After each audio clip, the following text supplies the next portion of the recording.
how these do online recently, but my hope is that they're still getting good numbers. We were doing good for a while. We get, again, not like hundreds, but like dozens of views. We get like 40, 50 views on it, which is nice. All right, welcome everyone to here in Topeka, Kansas. It is time for Torah Club on Wednesdays, and we are still in the book of Job, which is a wonderful opportunity to reflect on theodicy, divine justice, and the nature of suffering itself. I'm going to share my screen so that we can get started. I believe we're in Job chapter 6. I think we just finished his first friend's speech, and he said, that you should hear it and you should, you should hear it and you should accept it. You should know it, right? V'ata dala, right? You should know it. Uh, uh, so right, that's what we should know. And now we get to move on to chapter 6. But first, we will start with our blessing for the study of Torah. Baruch atah Adonai Eloheinu melech haolam asher kidshanu b'mitzvotav v'tzivanu la'asok b'divrei Torah. If you say Amen, folks online, you get full credit. And okay, so now we get V'ya'an Eov, right? So we get a response from Job. Job said in reply, "If my anguish were weighed, my full calamity laid on the scales, it would be heavier than the sand of the sea. That is why I spoke recklessly, or that is why my words waver, sway. My words are not." Right. It says meaning of the Hebrew uncertain. We think it's like my words are like this. So it's like my word like this. So my words they waver, they're shaky, reckless. I spoke recklessly, right? I spoke without a full, right? It's a metaphor you can immediately, to me, strikes immediately, right? Because what? It's using what reference? Your children will be like the grains of the sand. Exactly, right. Abraham, yeah. Right, exactly. That right. So my suffering, right, we're getting this reference, and that feels very everything, right? All encompassing, totalizing. That if I could weigh my anguish, my pain, it would be heavier than all the sands of the seas of the world. As my suffering is too great to be measured. So my words, they're not precise, right? Because I'm incoherent. If you were, you see people, and people here know very well, but when you see people, I go visit people in the hospital, and sometimes they're not able to be understood exactly because that's not because it's a permanent something about them or their mind, but because their suffering in that moment is too great for them to be coherent. Right? Because there's a difference between those who suffer from other things and are becoming coherent or are mute or what have you, or were never able to because of some developmental disability or something. Then this is different. This is a temporary loss due to pain and suffering. Um, okay. He says in verse 4, Ki chitzei Shaddai imadi, right? Because the arrows of Shaddai, right, of God, the Almighty, it says here, are imadi. They stand in me, right? They're lodged in me. Again, I just sometimes give you the Hebrew to do the Hebrew because there's a visceralness to the Hebrew. When you say, for the arrows of the Almighty are in me, in me? Are they like in my soul? No, the Hebrew says imadi. They're attached to they're sticking out of me. They're imadi like amidah, standing. They're standing out of me. So it gives you a different impression than the arrows of God are in me. That could be like, oh, is it like Pinchas and the spear? Are you righteously motivated? No. He's like, ow, it hurts. So temporary loss of power. It also throws your computer on. Yeah, I'll have to get back online. Um, Wonder why that'd be awesome. you know how old this building is? You know how old the wires in this building are? Our sound system upstairs is literally put together with dreams. That's all that holds it together still. The wires are somewhere disconnected, and we just hope they work every time we turn it on. Right. The wires are all 70 years old. So, I mean, people can work great at 70. Wires, not so good. Wires have a shelf life shorter than people, and need to be years or so. But that would also, to tear up the entire building and replace all the wires, would cost something like $500,000. And we're unlikely to spend that kind of money on that kind of refurbishment of the building. If we could raise $1 million for the building, that would be amazing. Then we could spend it to fix that up in our masonry a little bit and maybe get the textured walls off. I don't know, whatever, go nuts. But since I don't have that money to spend, I won't pretend to spend it. Okay, it says I'm still screen sharing, so I got to stop screen sharing. Oh, it says I'm still on YouTube. Yeah, Can that possibly be true? If this is on YouTube, then it's going to be funny that I'm checking this on YouTube, but I'm going to just check that that's not like a glitch.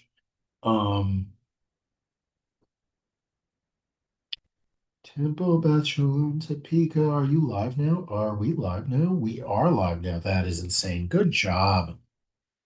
Let's see. Are we live? Oh, that's amazing. Okay, I'm going to say we're still live. Thank you, everyone, for sticking with us through our power outage and our what have you. I can't believe we're still online, but Hashem wants us to learn Job together. What can I say? Oh, seriously? I'll go right there. Okay. One second, everybody. We're just dealing with some door issues here at Temple Beth Shalom Topeka. Yes, that means all the stuff I said about fixing the building. If anyone who's watching online happens to have $500,000 to fix up the wiring here, then this won't happen. You never know. Some angel from online could come in and say, I love online Torah study and I want to give $500,000 to fix the building. Okay, we are back. And we are still on verse 4 of Job chapter 6. And we talked about, for the arrows of the Almighty are in me. They are lodged in me. My spirit absorbs their poison. God's terrors are arrayed against me. Does a wild donkey bray when it has grass? Does a bull bellow over its fodder?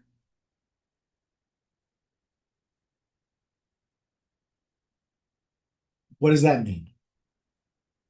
Well, you don't end up with all this suffering if you have the things you need. Exactly, right. He's saying these animals, for instance, they are known to be animals that can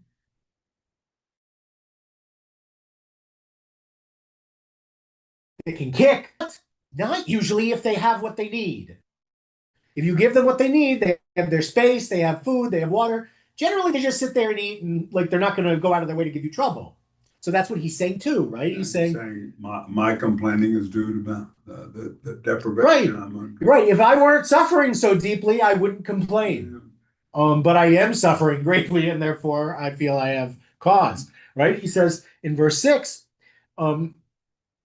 right, and he says, and I love that Steinsaltz adds that the commentators add that in the beginning of this, it says, as for your response, Eliphaz, he's talking to his first friend who addressed him, it is insufficient to assuage my hunger and misery. Why? He says, can what is tasteless be eaten without salt? Does mallow juice have any flavor? Right? We don't really, right? It's a plant whose liquid is tasteless. The sap of mallow. We're not exactly sure, but in any event, it's again. So he said, right. That's interesting. He's like, your words, maybe they're pretty, maybe they're whatever, but they don't speak to what? They're too. They don't speak to my suffering. Right, they're too elevated. Right, you're doing the thing I would have said before. You're saying, yes, but God is good, and this is how it is, and you must have done wrong, and you must have God is perfect and this and that. And he says, yeah, but God is currently hurting me. actively in the process of causing me suffering. So excuse me if I feel a little differently about your theological points since I am currently suffering, right? He's coming very much with the critique. Everyone offers religion. That it doesn't speak, that right? The old cliche was what? Mental health is part of it. It's not about no. I meant about we don't do Jesus, but the phrase, the famous phrase, Jesus and mental health are for those who can help themselves. Oh.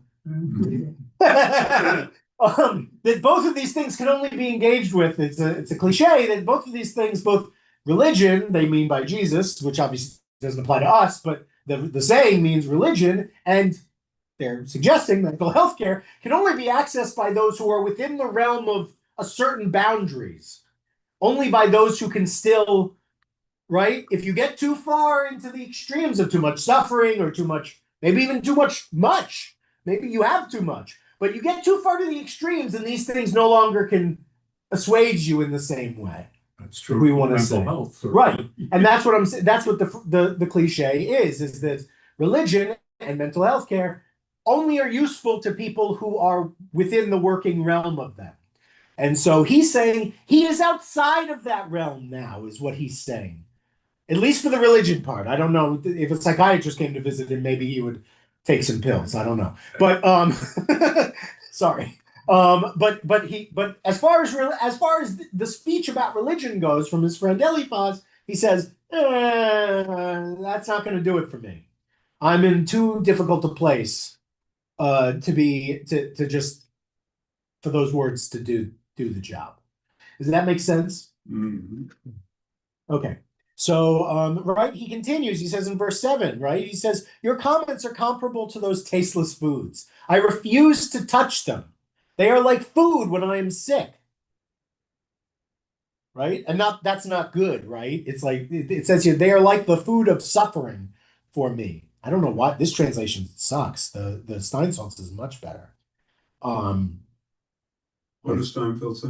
Says they are like the food of suffering for me. Okay, that makes more sense. That makes more sense Yeah. and is better to the. I don't. They are like food when I'm sick. I assume that means something similar, which means like when you're so ill that the thought of eating makes you ill. Like I think that's what he's referencing, but I'm just guessing. It has another meaning that you're actually feeding the suffering.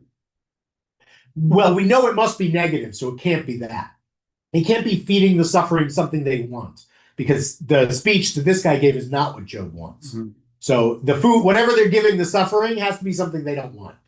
Because feeding the suffering in terms of exacerbating the suffering. That's what I was. Yes, that. Oh, yes, yeah. Okay, then yes, yeah. That works. Sorry, I misunderstood. Yes, okay. And so he says in verse 8, he says, Mi yiten tavo she'alati, right? Would that my request were granted or accepted. V'tikvati yiten Eloah, that God gave me what I hoped for, right? Tikva, I'm not going to do it wish for. Tikva, we know hope for, right? So we're going to say that. And actually, that's what Steinsaltz does too. He says, if only God would grant my hope. I don't know why we changed to wish when we've got a perfectly good word there. Anyway, sorry. I'm sitting here critiquing the translation, which is not what we're here for. Would that God consented to crush me, loosed a divine hand, and cut me off. Right? He said this before. If, suffering sucks. If he's going to take everything away, he might as well finish me off because now he's done worse to me. Sure. He's made me sit here and have to think about it with my brain that still works because I'm alive. Why are we alive when we're suffering so much? It's a question. A number of cancer patients said that. And in verse 10, he says, this would be my consolation. This death, he means, would be my consolation as I writhe in unsparing pains. Literally, I shake in terror. But I think we take from that, I like actually this translation because it kind of gives the impression, right? He's not really shaking. He's not afraid. He's in pain. So that I did not suppress my words against the Holy One, right? Right? So that's actually nice in a way. He says, then this would be my consolation in death. As I writhed in unsparing pains due to my request to God to kill me without compassion, that I did not ignore the sayings or the words of God. In other words, that I did not deny God, essentially, right? That I didn't speak against God. That should be my consolation. Verse 11, what strength have I that I should endure? How long have I to live that I should be patient? Right? He said, what am I being patient for is really what he's asking. I don't have any hope. I'm broken. The commentator adds, he is broken financially, socially, mentally, and physically. That's pretty complete. Yeah. Can you think of another way he needs to be broken? I mean, and I guess Hasatan can come back and be like, are there any other ways that this guy can get broke? Can we break him any other way? He's pretty much done, it feels like everything else. He says in verse 12, Im koach avanim, right? Is kochi, so like, is my strength the strength of stones or rocks? Right, avanim. Im basari nahush, right? Is my skin made of bronze? Is it bronze like? Right? He said, obviously not. He's saying that because he's saying, I'm just a human. I'm not as tough as stones or bronze. Verse 13. Is there no help for me? I have been deprived. Again, I like Steinsaltz has these as questions. The JPS has them as statements. JPS has truly, I cannot help myself. I have been deprived of resourcefulness. And the question side of it is Steinsaltz says, is there no help for me? Has resourcefulness been denied me? I like that more because the questioning is very Jewish. Saying it as a statement, I think still gets the meaning across, right? And I like that the commentator says, right, is there no help for me? Even those friends who supposedly arrived to comfort me do not support my statements. They're not, they sat for the Shiva, but then afterwards they're disagreeing with me. They're looking at me suffering and saying, what a fool you are. That you don't do right, or you don't do this, or you don't do. They're armchair quarterbacking his suffering. It's like you going into somebody, well, you guys are at least doctors. It's like me going into some, and I'm a rabbi, so I do pastoral care, so I'm not even going to say that. It's like Plony, some random guy goes into a hospital room and says, I might try this other medicine. Have you thought about that? Yeah. That might work better for you. Oh, wrongs. Right, exactly. And it's just, you hear that and you go, like, what are you doing? Why would you say that? It's like. There's an old statement, you're adding insult to injury. Right, exactly. And so that's essentially what he's saying about his friends here, is that their presence is my injury is complete. They're adding insult to it by sitting here and disagreeing with me. So I have nothing that can help me. Verse 14, he says, have assistance and sound wisdom abandoned me for the sake of one who deprives his neighbor of kindness, or one who forsakes reverence of the Almighty. Again, this is a question as opposed to the JPS, which says a friend owes loyalty to one who fails, though he forsakes the fear of the Almighty. So he's saying even if your friend who's suffering doesn't say great things about God, again, he hasn't blasphemed, but he's verging on it, and his friends see that. And he says, even if his friend does that, is not being really nice about God, a friend owes his loyalty to his friend. Right, to his friend. Otherwise, the friendship dissolves, he said, the commentator adds. Says, one who withholds kindness from his friend dissolves it, so to speak. Mimoses. From Lamas. For deprives.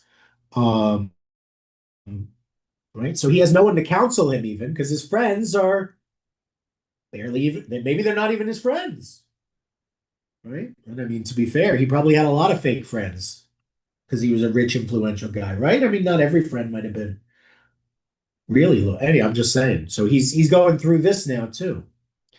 Verse 15, my comrades are fickle, like a stream, like a bed on which streams once ran.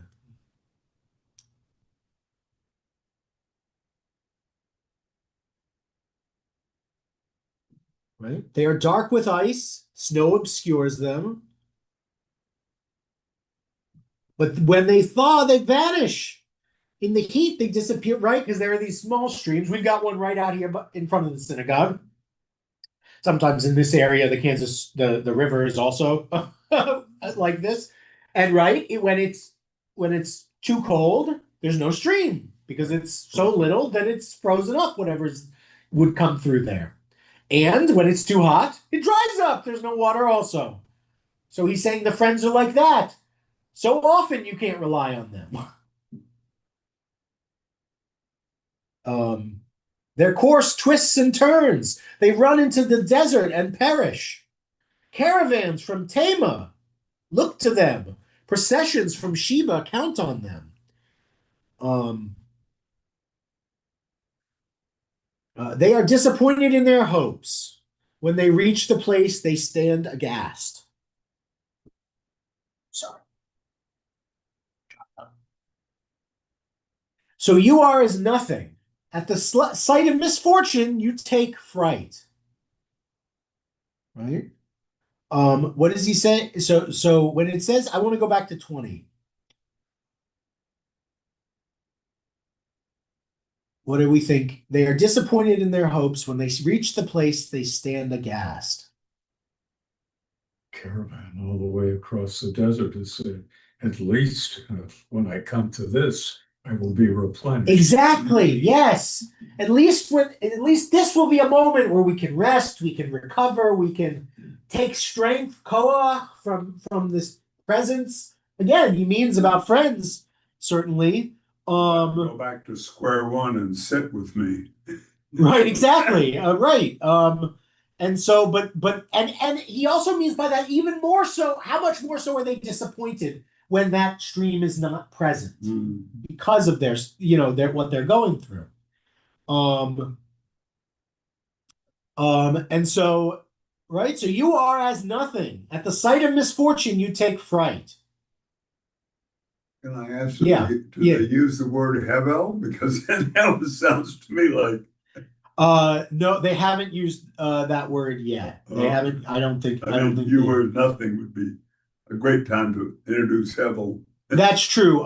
As nothing. Following Ketib, from the Targum, meaning of the Hebrew uncertain. Steinsaltz's translation is, "For now you have become it," or "you have become low." If it's low with an aleph, it should be "you have become no." Maybe null. There would be a word for any of that, but it's not the word they use. That's why it means the meaning of the Hebrew uncertain. Because we usually wouldn't use low, meaning no, in that spot to be that. Like we would say something different. But maybe it's supposed to put you in the, it's like how I think Mark Twain wrote Huckleberry Finn with, when words were not correct English, they were still written in that vernacular. You know what I mean? I'm just saying maybe it's an intentional choice to have it be that way. But right, so it says here you would become like the seasonal, so it can become like low, like it. They're saying, what if it was lamed, even though this is an aleph? What if this was a vav and it was low like that? If it was that, then it would be to it, and to it would refer to the seasonal stream, right, which does not provide water when it is needed. Alternatively, you act as though if it's low, like you are not, you have become nothing to me, essentially. If it's so you are as nothing, then it's you act as though you cannot comfort me because you belong to him, God, right? It says here, some commentaries read lo as lamed aleph, meaning no, instead of lamed vav, meaning his or it. According to this version, Job is saying that he placed his hopes in them, and yet they were unable to deliver. The support he anticipated never materialized. So So it can be any of those three, whatever you prefer. Right? And then, right? At the sight of misfortune, you take fright. You don't want to catch it. You think, oh, my devotion will save me. If only I say the right words. The right words are not exactly what God's looking for. It's rather the right heart than the right words. But Job is criticizing them, saying, you think that just saying the right words will prevent you from catching my misfortune. And that's messed up, you say. You shouldn't think that. Then he says in verse 22, did I say to you, I need your gift? Pay a bribe for me out of your wealth? Deliver me from the clutches of my enemy? Redeem me from the violent? Right? He didn't ask anything from them. He didn't ask them to come. He didn't ask them to give him advice. He didn't ask for help with his golf swing. Nothing. Don't offer is the lesson here. Yeah, they weren't asked to give speeches and advice, and yet they decided that's what they had to do anyway. And he's like, buzz off, right? No good. So now you got to come here and tell me that I'm not pious enough? Who asked for you? Right? He's like, if you think I'm not pious, get out. Don't be near a non-pious person. Right? He's like, I need friends. Let me argue from the other No, go side. for it, please. I know. Yeah, go for it. Okay. Well, I'm not supporting what I'm about to say now, but I think it is truly human to want to do something, anything to provide comfort in the presence of great suffering. And so we make mistakes as we try to find a way to offer comfort. I think that's yes, I think that's true. Um, and I think at this point in the book, I can even agree with you.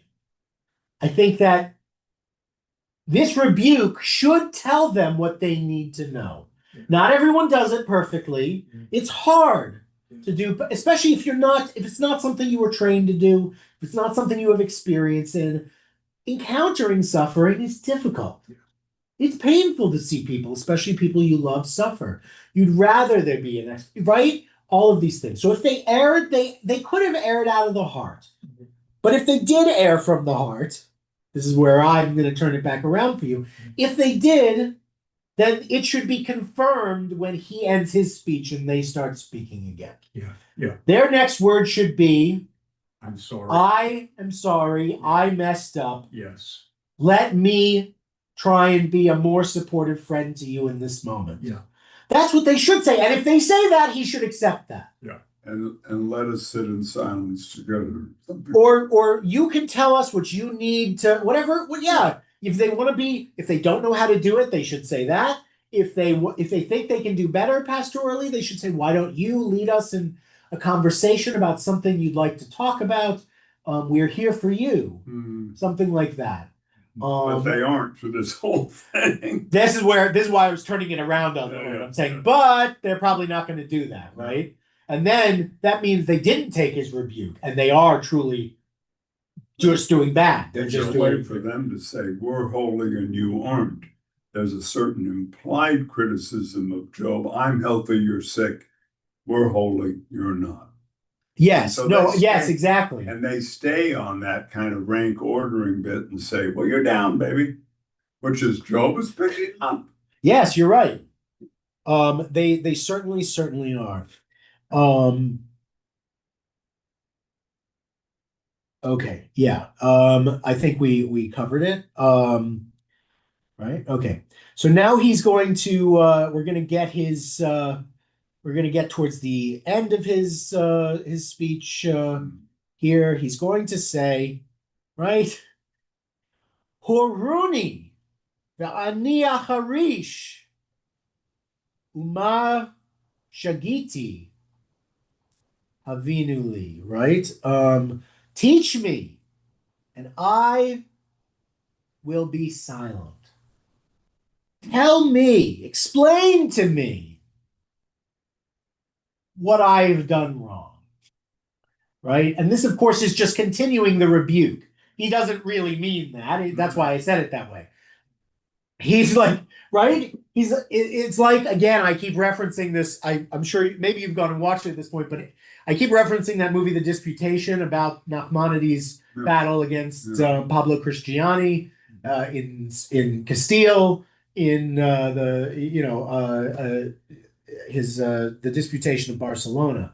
And in that disputation, I love the where he says, the Jews have been dispossessed and scattered all over the earth. There is no Jewish aristocracy. No Jew rules over Jews. Have you a higher standard of justice to teach us? Right? Like, we have lived at the bottom. We understand better than anyone what it's like when you have absolutely no power and everyone has power over you. How can you understand what I can understand about what it means to wield power effectively or ineffectively? Mm-hmm. Right? And in this case, how can you explain suffering to me? But he's saying it in a nice Jewish, guilty, derisive way, right? He's being very guilty about it. It's like, oh, teach me, I'll be silent. Tell me where I went wrong, right? He says in verse 25, how trenchant honest words are, right? How forceful are sayings of righteousness, right? It says yosher, right? Like yashar, straightforward, right? Or upright. He says, but what sort of reproof comes from you, right? What rebuke is there from you? What do you have to say to me? Do you devise words of reproof? Do you consider mere words to be like, do you think that by merely stating words, you are successfully offering a rebuke to me? But count the words of someone hopeless as, it's interesting, it says wind here, but it's going to be ruach, not hevel or something. Ruach can mean spiritual. Yeah, but it doesn't in this case. Right, yeah, right. No, in this case, it means it like when Kohelet used ruach, right? Yeah. It's something that's passing that just whisks by you.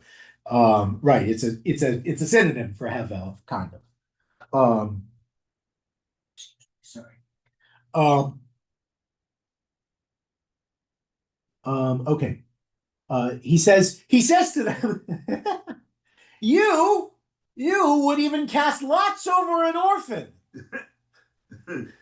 right? Or barter away your friend. And of course, here it doesn't say, it says you would even fall upon an orphan who is defenseless. Job compares the lack of regard for his despair in response to his situation to harming an orphan. And he says you would dig a pit for your friend into which he would stumble. Why is that what Steinsaltz translates as better than you would even cast lots over an orphan or barter away your friend?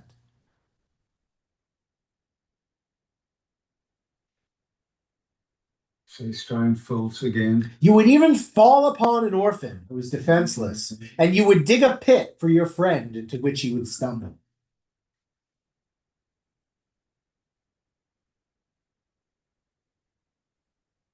Well, do you hear different messages he's saying to his friends, you're the ones that are doing evil acts. Exactly. Yes, he's saying, right. He is saying that. I'm doing something evil. How about looking at yourself? Exactly. He's saying, look, I'm a top sufferer. And what do the prophets say? These are references here, right? Do not oppress the orphan, the widow, or the ill and infirm, or the elderly, right? These are categories that the prophets will remind us are closest to God, that God cares very deeply for them because of their suffering. Their suffering is intrinsic, right? A widow for its own reasons, an orphan for very clear and obvious, but also its own reasons, all of these things. And you would dig a pit, maybe like the pit that Joseph was pushed into. Mm-hmm. Maybe like, just the idea here, you would dig a pit for your friend. We're commanded what? To not place a stumbling block before the blind. I see a resonance there too, in rhymes as George Lucas said. Um, I'm just saying, I see some of these, I want to point out these things that seem like they're supposed to bring up things from the prophets. Job is not a prophet, but he's speaking their language. It's part of the shibboleth so that we will know that he's not wrong, that the friends aren't right. Because you could ask that question, but the text is giving you the answer already. Okay. He's using references it's all allegory, it's all metaphor, it's all just like the prophets do in their speaking, right? They speak just like this. Hard to decipher sometimes, but anyway. So, and now we're going to get to the very end of his speech. He says, right? So it says, I like the commentator adds, it is very likely that at this point, Job's friends turn their faces away from him. Hmm. So Job now says in verse 28, Va'ata, and now, be so good as to face me. I will not lie to your face. Right? To your faces, I will not lie. Relent. Come back. Right? Shuvuna. Return to, right? And it says, the commentator adds, Job perhaps sees his friends preparing to leave. He just screamed at them for a while about how they were betraying him, essentially. And so now he says to them, Shuvuna, right? Please come back. Al tehi avla, right? Let there be no injustice, iniquity, sin. What, right? Vishuvu od tzidkiva, right? He says, stay, return. I don't like relent. Shuv is return, so that's my thing. But okay, so return, and he says, od tzidkiva, right? Stay a while longer, as my justice is in it. It being what I'm saying, right? He says, stay. I am still righteous. Because that was what the friend was like, look, you're starting to sound like not a righteous guy, like not a pious guy. We're worried about that. And so his first part of his speech is screaming at them for saying, how can you focus on that in this moment? But now it's perhaps they're like, okay, if you say we should, maybe we should just leave and, Anyway, so but he says, come back. And he says, is there sin on my tongue? Hayesh bilishoni avla? Can my palate not discern evil? Can my palate not, I don't like that. Yavin, understand. Right.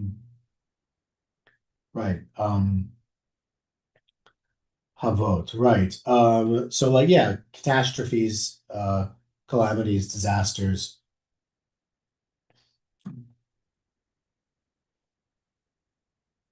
And so essentially he's saying, one thing that's true, I never lied to you. I didn't make stuff up that God did. This all happened to me. I'm just describing what happened to me when I complain about what happened to me. It's not necessarily blasphemy. He's essentially affirming he still believes in God. He believes himself to be a righteous person who has faith and does the right thing. He's reiterating, though, his point is that he has been acted upon in a bad way, in an unfair way. Not that he's done with God, he's not being a blasphemer, but he's upset about it. And so he's trying to say, I'm walking a line. Can my tongue not tell when I'm saying evil and not? Which is funny because earlier he said, excuse me, my words aren't that precise because I'm in so much pain. So he kind of earlier said he couldn't do that, but now he's saying he can discern the difference. Maybe he can, maybe he can't. But I have to point out that's a very clear contradiction. At the beginning of this, he said he couldn't discern, and now he says he can. But maybe that's a way to get them to stay. Again, misery loves company, right? Not that he's going to get them to be like him, but I don't really mean that cliche doesn't really apply here. Really, I just mean he would rather be with them, even though he's upset at how they've acted, because his suffering is so deep. And while he believes what he says, including what he said about loyalty and friendship, and he believes that people should stick together like that. And so he believes that even in this situation, even while he's upset with them. New? Does that make sense to everybody? Mhm. Terrific. We love to see it. Am I right in my thinking? Eliphaz has not said to him, "You're being punished deservedly." I think what he said to him is, "What you're doing wrong is even though you're suffering, you've given up faith in God. And remember, even in hard times, God will be there for you later on." Was that not his message? Um, I think his message was more, again, like I got to go back and read. I think you can interpret it that way. I think that's a charitable reading of it. Yeah. And based on the situation the guy finds himself in, it seemed more he was warning him against blasphemy than he was compassionate to his situation. Yeah. So, and that's what he's reacting to. Yeah. Okay.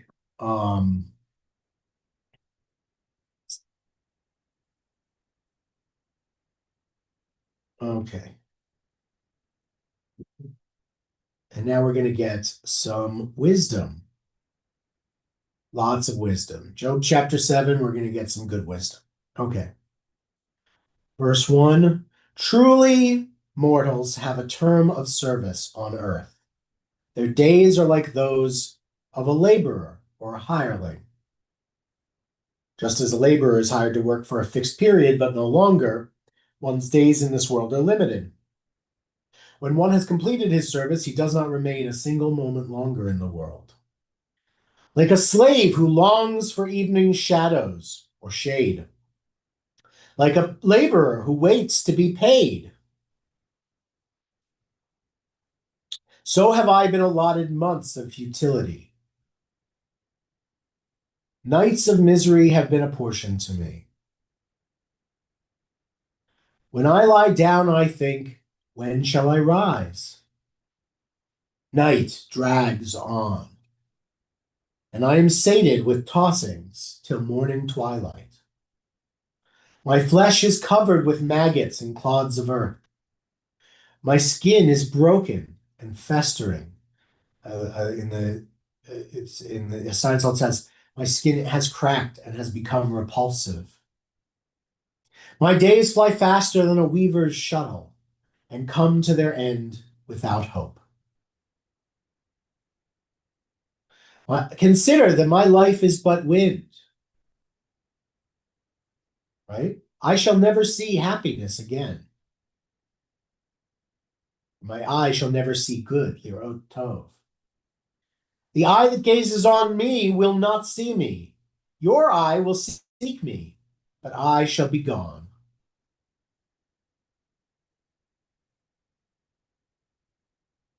As a cloud fades away, so whoever goes down to Sheol does not come up. They return no more to their home. Their place does not know them. Right? On my part, I will not speak with restraint. He's speaking to God in this section, right? And he's really saying here, because you won't ease my suffering, I will not speak with restraint. I will give voice to the anguish of my spirit.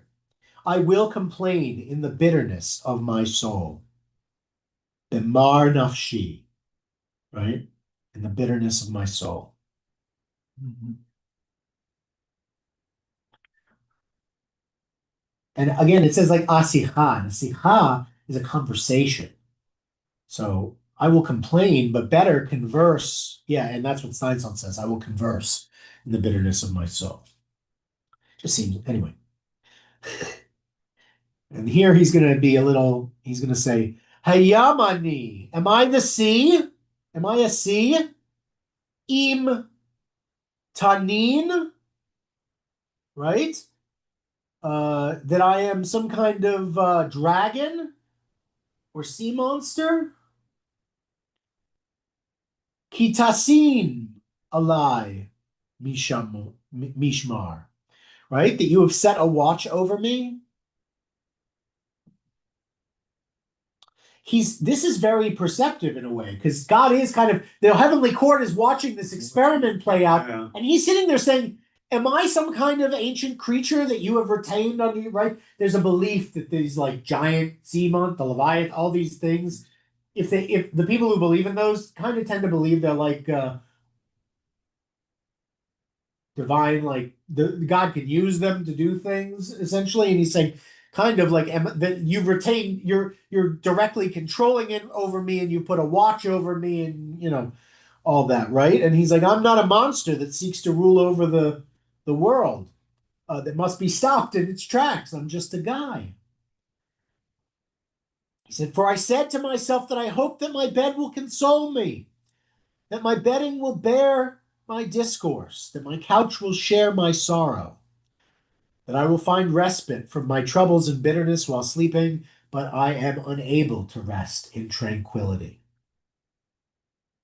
You frighten me with dreams, verse 14, and terrify me with visions, till I prefer strangulation, death, to my wasted frame, to living in my bones, it says, essentially.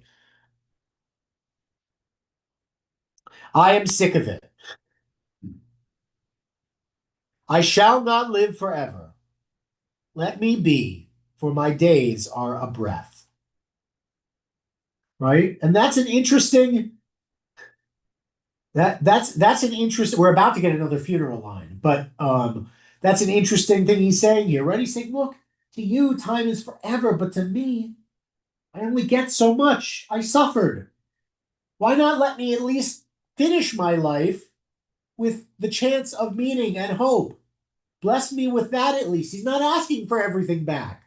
He's saying, just don't make this tower either finish me or allow me to live a basic, menial, but enjoyable in the Kohelet sense that anyone can enjoy, even if he should be poor and destitute all his life. Allow him to have the basic understanding of existence and happiness that even poor people should and are able to get.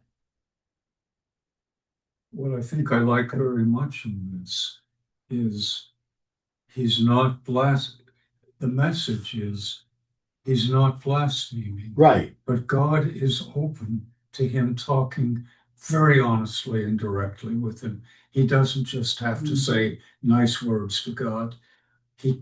That's true. I'm not sure to what extent those words have a great impact, but God will hear him. He hears him. Yes, He hears him, but he lets the bargain with them. Right, but he's not going to change anything. It's not going to convince anybody to stop anything. Not yet, anyway. Yeah, but you have that, or at least Yeah. I have that sense that he is having impact on God. That his words will eventually affect what happens. Very possible, I do think, is very possible. Well, another interpretation is what happens, what happens. And he's sitting there trying to make sense of it. Absolutely, right? And he's bargaining here, right? He's going through, right? He try and see, I mean, he's grieving still. The loss of everything he had. Yeah. As far as the stages of grief go, he is going through them. I think appropriately. Well, the big bargaining between. He was angry already. Was that the first one? No, I don't know what they are, to be honest. So I used to know, I forget. Denial. Oh, right. Right. At first he was sad about it. We can call that kind of, it wasn't really denial, but we were silent during that part, so maybe he did that already. He's been angry about it. He's bargaining now.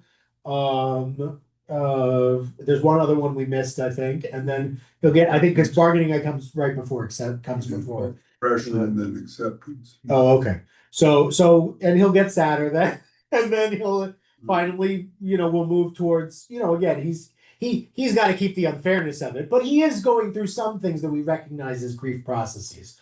That's all I'm trying to say. Not that he's doing, not that this is a textbook for any particular besides Jewish thoughts around grieving. And this line is from the I say this at funerals from verse 17. Ma enosh ki tegalenu v'chi tashit elav libecha. What are human beings that you make notice of them, right? That you make great of them, that you make them great, that you fix your attention upon them, right? That you incline your heart towards them, right? It's interesting. That's a deep and interesting question. Why does God care about mortals?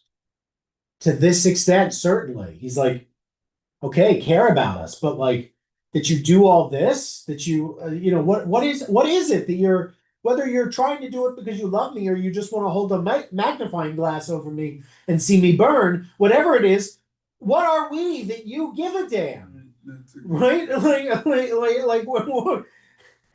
Like go be God, right? He's like, there's got to be bigger things. Stop focusing on me. Right, exactly, right? Move on. Yeah. Forget about it.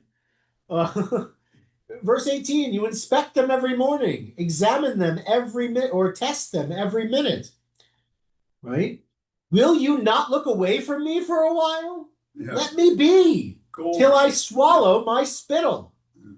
Right? In other words, give me a second to catch my breath. Turn your attention away so I can like that. He's always like, right? He's like, I can't even, I've got no breathing room. I'm suffocated. Verse 20, if I have sinned, and again, this is where he's kind of accepting what his friend to some level. He's like, he's got to ask at least. He's like, look, he's too pious to consider that he could not have sinned. So instead he says, you know what? If I have sinned, Tell me. What have I done to you? O guardian of humanity, watcher of humankind. Right? My sins don't affect you at all, as you are exalted above everything, is what he's saying. He says, why make of me your target and a burden to myself? Right? Why do you strike me, or why do you treat me as one who can strike you? And why do you treat me as I have become a burden to myself? But really, he means, why do you treat me as if I have become a burden to you? Mm-hmm. What did I do to deserve it? Right? That's the question. He's saying, I can't figure it out. If I sinned, could it have been this bad? And if it was, how? He's like, someone must explain to me. I may not be divine, but I think I'm capable of understanding that. It also gives him an opportunity to say, please forgive me. And I won't, to get some kind of. He hasn't said that yet. Yeah, he hasn't asked for forgiveness. But, because he doesn't know that he's done anything wrong. Right. But this is saying, hey, if you let me know. It's opening the door. Right. He's saying, I'm open to apologizing if I know what I did wrong. But I don't know where it is. But I'm pretty sure I did everything right. So even if you forgave me, I would go back to doing that. So if that's a sin, you got to clear it up for me. Right? He's trying to work with God here. He's like, let's work together to work through this problem rather than you just, again, magnifying glass me.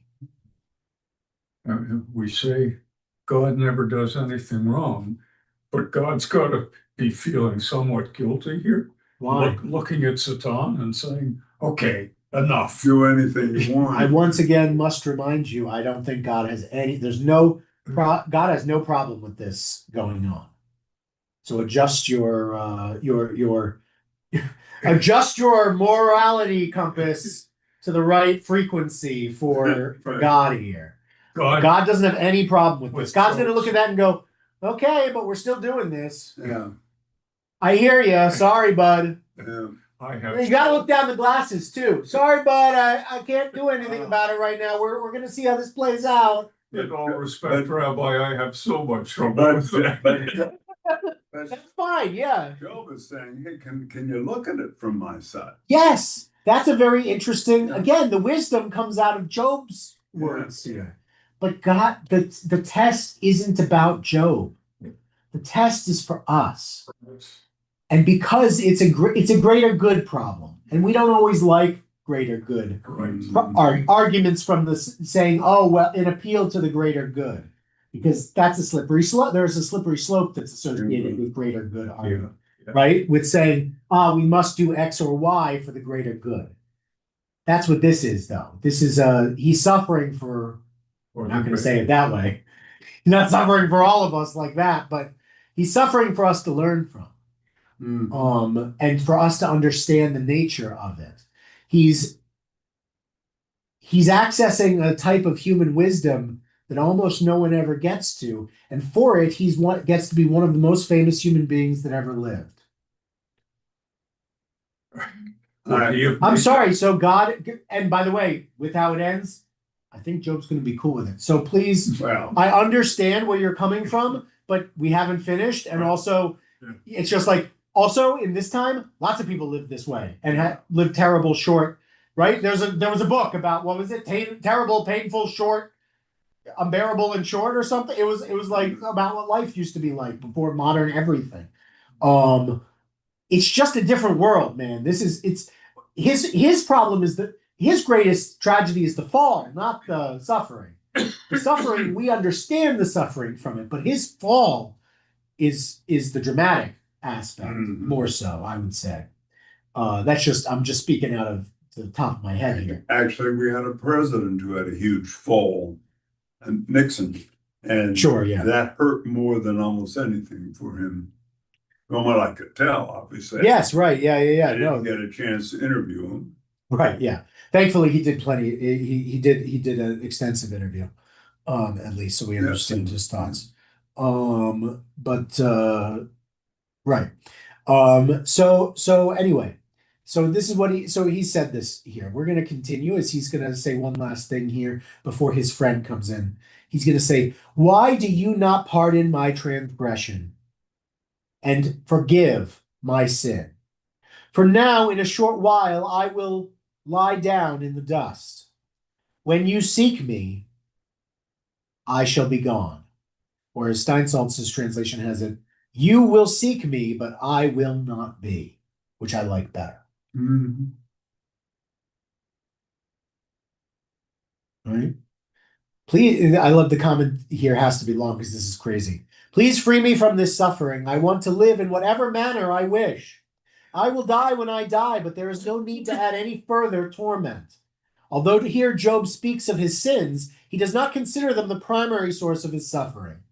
Right? We know that already. He admits that, being human, he might have erred. But he argues that the punishments he has received do not correspond to the sum total of all the transgressions he could have conceivably committed. He's right. Right. He therefore cannot understand why all this has happened to him. Moreover, he complains about his misery. Whereas he previously merely described his difficulties and the extent of his suffering, he now requests simply to be left to die in peace. Right? He's not asking to be fixed. He's not asking for return. And he's not blaspheming God. He's saying, okay, whatever I did, you've punished me, haven't you? It's surely over now. It's enough. Yeah. Right. It reminds me of that. I don't know if it's a true line from history, but it's a great line from Spielberg's Lincoln movie. Anyone remembers? It was like 2015. There was a movie he did where British guy Daniel Day-Lewis plays Abraham Lincoln. And he says something to this vice president of the Confederacy or something. He says, like, surely whatever can be solved by bloodshed has been solved by now. Right? Whatever we could fix or come to a conclusion on by bleeding each other, we've done that. That's got to be finished at this point. Hundreds and hundreds of thousands are dead. We must be done. Right? Can't we stop this killing? he pleads, and of course the answer is no. The overland campaign still has to happen before Lee will surrender. So the answer is the same thing here. He says, I have suffered far greater than I can possibly imagine for whatever crimes I could have committed. Can't we stop this bleeding? And again, he goes, oh man, God would go, it'll be worth it. God has a plan. The trouble of it isn't just Job sticking with his faith through the book. You have to stick with your faith through the book. Or it's very hard to understand the book, quite frankly. Because otherwise you are lost in Job's malaise. And you can't be to understand the book. You have to sit, obviously not in God's chair, but you have to sit in from a different perspective. You just have to. You can't. Yeah, you just have to. You're right. Over-identifying. Right. And this is the thing. It's hard, especially when people suffer loss, not to identify with Job. I'm not telling you not to identify with Job. You have to partially identify with Job to understand the book too. A different view of what is going on so that you can. Right. You have to take a top-down view of it. You have to see it from a higher perspective. In order to understand, Job's suffering is only one part of the story. And that's the Odyssey. Right. Yes. And again, it's hard to, as you go through the book, it's almost like we should have done this book with like a chapter overview first and just gone through all the chapters to get a basic summary, just so you had the shape. Not that you haven't read it before, but we don't. Is this coming? Oh, the heat's coming off this. Damn, I was like, why am I like burning up on my neck? The TV is giving off like 100 degrees. Well, somebody I know plays golf in the sun. That's true. Right? No, yesterday I was out there, and I'll be out there again tomorrow. Yes, right. I got a dermatology appointment today, though. So hey. Anyway, we'll see how that goes. Yeah. So again, this is where we find ourselves in Job. And I'm gonna if we have any other questions, I'm gonna go ahead and we can talk about them now. If not, I'm gonna take us off YouTube. All right. Thank you, friends on YouTube. We appreciate your presence. We hope you'll join us. We will not be meeting the next 2 weeks. I will be gone on the 8th and the 15th, traveling in Israel for the Shalom Hartman Institute's Rabbinic Torah Seminar. We will have this class again on the only date in July besides this one is July 22nd. 22nd, we will have this class. We will not on the 29th. I'll be out of town. We will then be back on August 5th. So that is it. Our next two classes are July